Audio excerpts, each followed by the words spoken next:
Hello everyone, good morning. मेरा नाम lovely है और मैं झारखंड से हूँ।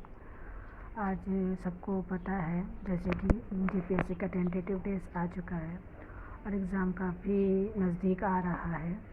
तो इसलिए आज मैं दिन की शुरुआत मॉर्निंग के 7 बजे से ही इंडस वैली चैप्टर से स्टार्ट कर रही हूँ। अब बहुत ज़रूरी है अभी रिवीजन करना, अभी कुछ नया पढ़ना तो पॉसिबल नहीं है।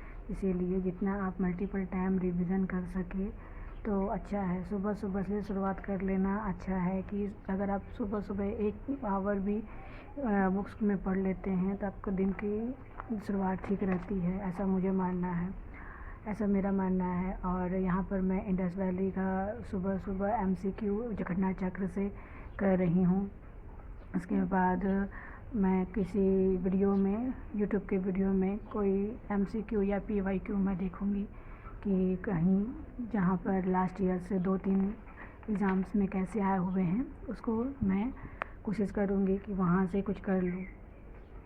आप भी ऐसा ही कर सकते हैं।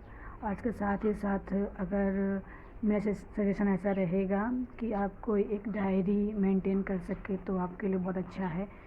एटलीस्ट उसमें वो लिख लीजिए जो आपको क्वेश्चंस नहीं आते हैं, क्योंकि जो हमें क्वेश्चंस आते हैं वो तो हम लोग बिना सोचे समझे ही टिक कर सकते हैं, लेकिन जो हमको एग्ज़ाम में नहीं आते हैं या घटना चक्र में या फिर किसी वीडियो के लेक्चर, किसी सर के लेक्चर में अगर हम लोग दिखते हैं और साथ ही साथ नोट डाउन करते रहें तो एग्ज़ाम में क्या हो जाएगा कि इतना बल्कि बुक लेके जाना पॉसिबल नहीं है। और बार बार इसको मल्टीपल बार रिवीजन जब लास्ट के 10 डेज़ रहेंगे तो उसमें रिवीजन करने के लिए भी बहुत मुश्किल हो जाएगा।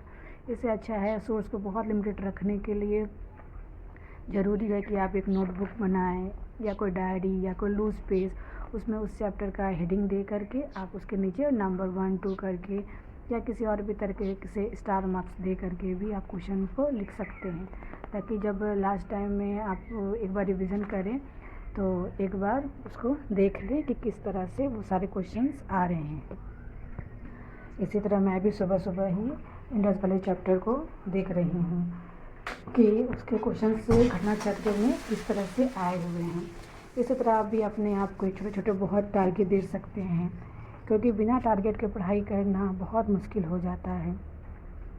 और क्या है, आप अगर टारगेट बनाते हैं तो आपको दिन भर आपको पता रहता है, आपके बैक ऑफ माइंड में चलता रहेगा कि हाँ आज मुझे ये पढ़ाई करना है, आज मुझे वो करना है, आज कम से कम मुझे ये चैप्टर कंप्लीट कर लेना है। इसी तरह मैं सुबह सुबह अपने आप को मॉर्निंग का स्लॉट के टाइम में डिवाइड कर रही हूँ, जैसे देख सक रहे होंगे।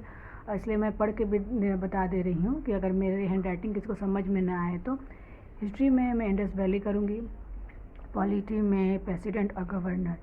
प्रेसिडेंट गवर्नर का क्या होता है कि आप अगर कंपेरेटिवली पढ़ेंगे दोनों को साथ साथ में तो क्या है कि उनके बहुत सारे आर्टिकल्स और बहुत सारे उनकी कार्यशक्ति या कार्यकाल क्या हैं, काफ़ी मिलती जुलती हैं। तो इससे आपको एक डिफरेंस या समानांतर या अंतर करके आप पढ़ेंगे तो आपके जहन में बहुत ज़्यादा देर तक रहेगा, क्योंकि अभी क्या है कि सिर्फ चीज़ों को रटना ज़रूरी नहीं है।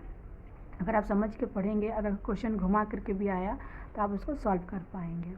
इसी तरह मैंने SPT दिया है। SPT क्या है, CNT के मुकाबले काफ़ी कम में है और थोड़ा सा इजी है, ऐसा मुझे लगता है। इसीलिए SPT को एटलीस्ट जिनसे CPT नहीं हो पाता है, CNT नहीं हो पाता है, तो वो कम से कम SPT ही करके जा सकते हैं। और इकोनॉमी में मैंने इन्फ्लेशन दिया है। ये हमारे मॉर्निंग का टाइम है कि मैंने टारगेट दिया, फिर शाम में इवनिंग या नाइट कह लीजिए, उसमें मैंने अपने झारखंड को रखा।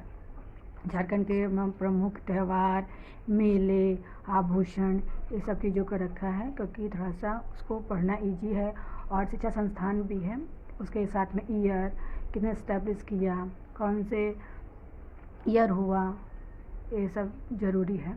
उसके बाद मैंने ज्योग्राफी दिया, ज्योग्राफी, मिट्टी और क्लाइमेट। इस तरह से मैंने आज के सुबह और शाम के ये पढ़ाई को डिवाइड किया हुआ है। उसके बाद मैंने सारी चीज़ों को रिवीजन करके रखा है, क्योंकि मेरा मानना ये है क्योंकि अगर आप रिवीजन नहीं करेंगे तो तो बहुत मुश्किल हो जाता है कि आपने दिन भर किया तो किया क्या। इसलिए सोने से पहले अगर 5-10 मिनट है आपके पास, अपना एक बार स्टडी टेबल पे या फिर कहीं बेड पे, जहाँ पर भी आप सोते हैं, उसको अगर जो क्वेश्चंस नहीं आते हैं, अगर आपने उसको नोट डाउन कर लिया है तो आप उसको पढ़ लें और नहीं तो एक बार पूरा का पूरा बुक ही पढ़ लें। ओके, ये सब था मेरा। Okay, bye.